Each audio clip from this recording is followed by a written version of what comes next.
तोड़कर अलग करें, और उनको कामयाबी भी हुई। 71 में हमें नुकसान उठाना पड़ा, और 71 के बाद तकरीबन 74 वगैरह तक इंडिया ने न्यूक्लियर एक्सप्लोजन भी कर लिया। यानी अब इस वक्त आप इंडिया की अगर फिजिकल सुपीरियरिटी देखिए कि वो चंद साल पहले ईस्ट पाकिस्तान तोड़कर अलग कर चुके हैं, उसके बाद एटमी धमाका भी करते हैं, पाकिस्तान जख्मी भी है, मार भी खाया हुआ है, पूरी दुनिया पाकिस्तान पर सैंक्शंस भी लगाई हुई थी, कोई असला हमारे पास नहीं था, डिमोरलाइज फौज थी, डिमोरलाइज आर्मी थी, और उस सूरत हाल में पाकिस्तान के लिए पॉसिबल ही नहीं था कि किसी किस्म का अपना डिफेंस पेश कर सकता कि अगर इंडिया पाकिस्तान पर हमला कर देता। कश्मीर को तो हम भूल लें, कश्मीर तो दूर की बात थी, मेनलैंड मगरबी पाकिस्तान जो बच गया था, इसका दिफा भी खतरे में पड़ गया था। इसी दौर में पाकिस्तान अपना एटमी प्रोग्राम शुरू करता है, और फिर पाकिस्तान में जुल्फिकार अली भुट्टो का हुकूमत का तख्ता उलटता है, और जनरल जिया हुकूमत इनके हाथ में आती है। और जनरल जिया जो नेशनल सिक्योरिटी फॉरेन पॉलिसी के हवाले से पाकिस्तान की तारीख का रोशन तरीन पीरियड जो कहलाया जा सकता है, that was the general Zia's period. Lottery Pakistan की इस तरह भी निकल आई कि सोवियत यूनियन 1979 में अफगानिस्तान में दाखिल हो जाता है, और 79 में अफगानिस्तान में दाखिल होने की वजह से पाकिस्तान दोबारा दुनिया में सेंटर स्टेज पे आ जाता है। अब पाकिस्तान की हां और ना में दुनिया के फैसले होते हैं। इस वक्त पाकिस्तान दुनिया को, सारी टर्म्स एंड कंडीशंस हमारी होती है, अमेरिकन की मजबूरी होती है कि पाकिस्तान की बात माने। अमेरिकन हमें सर्टिफिकेट लिख के देते हैं कि पाकिस्तान एटमी हथियार नहीं बना रहा, क्योंकि इसके बगैर वो हमें इमदाद नहीं दे सकते थे सोवियत से लड़ने के लिए, और पाकिस्तान उनकी नाक के सामने हथियार भी ले रहा था, असलाह भी ले रहा था, पैसा भी ले रहा था, और उसको डाइवर्ट कर रहा था एटम बम बनाने पे, और साथ साथ हम सोवियत यूनियन के साथ अफगानिस्तान में जंग भी कर रहे थे। साथ साथ पाकिस्तान उस वक्त चीन के साथ भी बराबरी के लेवल पर मुआहदे कर रहा था, और साथ साथ मुस्लिम दुनिया की क़यादत भी हमारे पास आ चुकी थी। यह पीरियड पाकिस्तान की फॉरेन पॉलिसी और एक्सटर्नल डिफेंस के लिहाज से गोल्डन पीरियड कहलाता है।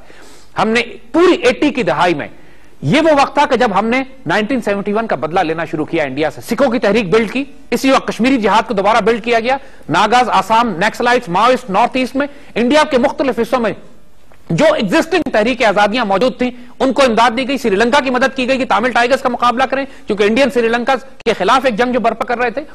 तमाम खित्ते के तमाम ममालिक को पाकिस्तान ने इमदाद देनी शुरू की, उनके साथ दिफाई मुआहदे हुए, और यही वो पीरियड था कि जब पूरी दुनिया से जो मुसलमान तहरीकें अफगानिस्तान पहुंचती हैं, चाहे वो फलस्तीनी हो, चाहे वो चेचन्स हो, चाहे बॉस्नियंस हो, चाहे कश्मीरी हो, चाहे मोरो मैंडेनाओ के हो, पूरी दुनिया में एक साथ तहरीक जिहाद शुरू होती है। अफगानिस्तान में मुजाहिदीन को अल्लाह कामयाबी देता है, सोवियत यूनियन टूटता है, सेंट्रल एशिया आजाद होकर चला जाता है, और ये वो पीरियड होता है कि जिसमें अफगानिस्तान जिहाद के खत्म होने के बाद हम एक तरफ कश्मीर, एग्जैक्टली इसी पीरियड पे कश्मीरी इंतफादा और फलस्तीनियन इंतफादा, ये दो इंतफादा शुरू होते हैं, दो बगावतें शुरू होती हैं ऑक्यूपेशन फोर्सेस के खिलाफ, और चेचन अपनी रेजिस्टेंस का आगाज करते हैं रूसियों के खिलाफ। तो ये पाकिस्तान के लिए दोबारा एक हैरत अंगेज मौका होता है कि सिखों की वजह से तो प्रैक्टिकली इंडिया का हाल यह था कि इंडिया टूटने पर आ गया था, और अब कोई और जरिया नहीं था मगरब के पास, इंडियंस के पास, मोसाद के पास, कि पाकिस्तान को रोकने का, सिवाय इसके कि पाकिस्तान के हुक्मरान को शहीद कर दिया जाए और इनकी जगह पे एक करप्ट इनकॉम्पिटेंट पॉलिटिकल हुकूमत लाई जाए कि जो आने के बाद उस सारे एलिमेंट्स को कॉम्प्रोमाइज कर लेगी कि जो पाकिस्तान ने इस रीजन में अपने एसेट्स तैयार किए इंडिया को न्यूट्रलाइज करने के लिए।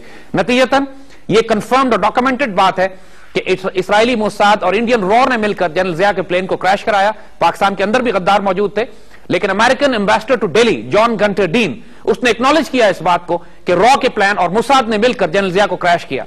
जनरल जिया के बाद दोबारा पीपल्स पार्टी की हुकूमत आती है, और आनन फानन तमाम जिहादी तहरीकों को इतना शदीद नुकसान पहुंचता है, कश्मीर की मूवमेंट भी खत्म हो जाती है, प्रैक्टिकली कमजोर की जाती है, और सिख तो बिल्कुल खत्म कर दिए जाते हैं। सो इंडियन फेडरेशन को मौका मिल जाता है अपने आप को रीऑर्गेनाइज करने का।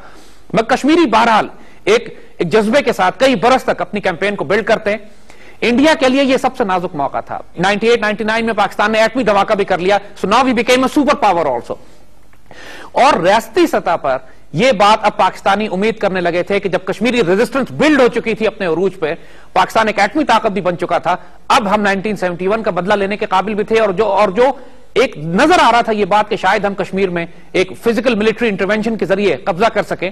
तो कारगिल की जो कॉन्फ्लिक्ट है, जो जंग मुजाहिदीन की शुरू करते हैं और फिर पाकिस्तान आर्मी इसमें बराह रास्त शामिल हो जाती है, it was the local war. उसके बावजूद it was a historic moment for Pakistan कि हम कारगिल में इंडियंस को प्रेशराइज कर सके। इंडियंस को जो शदीद नुकसान उठाना पड़ा, कलेक्टिव 65 और 71 की जंग में इतने इंडियन आर्मी के सोल्जर्स और ऑफिसर्स नहीं मारे गए जितना कारगिल में मारे गए हमारे मुजाहिदीन और हमारे रेगुलर फोर्सेस के हाथों। मगर उस वक्त की सियासी हुकूमत को भी they lost their nerves, they compromise American pressure पे। जिस वक्त जिस तरह 48 में जब इंडियंस हारने लगे तो भागते हुए यूएन के पास गए, कारगिल में जब इंडियंस को मार पड़ने लगी तो भागते हुए अमेरिका के पास गए, अमेरिका ने दबाव डाला, हुक्मरान कॉम्प्रोमाइज कर गए, और कारगिल कॉन्फ्लिक्ट को भी हमें बीच में छोड़कर वापस हटना पड़ा।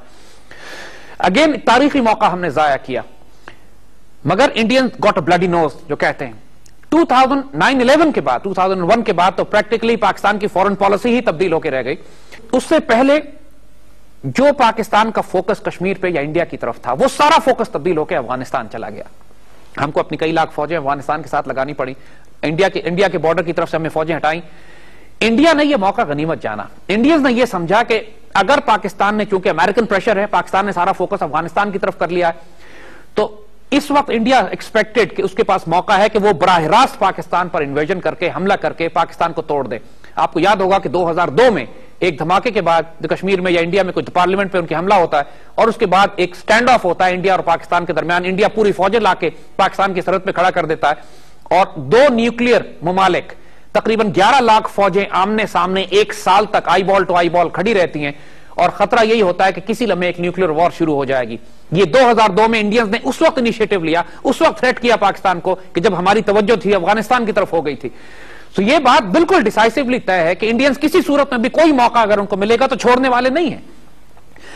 तकरीबन 2007 तक इस वक्त हाल ये हो चुका था कि मुशर्रफ दौर में कि पाकिस्तान इतना कॉम्प्रोमाइज कर चुका था अपने कश्मीर के स्टैंड पे कि पाकिस्तान अब मुख्तलिफ ऑप्शंस देने लगा था कि चनाब फार्मूला ले लें, कश्मीर को लाइन ऑफ कंट्रोल को बॉर्डर बना लें।